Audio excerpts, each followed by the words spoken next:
Magandang umaga, ngayon po ay araw ng Martes, February 6, 2024. Narito po muli ang update sa lagay ng ating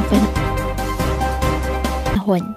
Ayon sa Pag-asa, sa kasalukuyan, umiiral po ang easterlies o mainit na hangin na nagmumula sa dagat Pasipiko at nakakaapekto ito sa eastern section ng ating bansa. Sa ngayon, wala po tayong bagyo o low pressure area na minomonitor sa loob po ng ating Philippine Area of Responsibility na maaaring makaapekto sa ating bansa. Wala rin pong gale warning na nakataas anumang baybayin ng ating karagatan, kung kaya malaya pa rin pong makapamalaot ang ating mga kababayang mangingisda at may maliliit na sasakyang pandagat.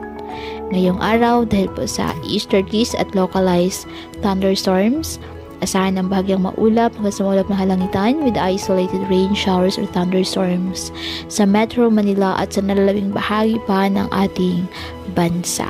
Kaya patuloy po natin na pag-iingat pa din ang ating mga kababayan sa pantapat po ng mga pagbaha at pagguho ng lupa at ugalin po na magdala palagi ng payong o kahit anong panangga sa ulan o di kaya na may sa init ng araw kapag lalabas ng ating mga tahanan. At yan po muna ang update sa lagay ng panahon ngayong araw. Muli, patuloy po tayo na mag-ingat at palaging tandaan, God loves you. Stay safe and God bless.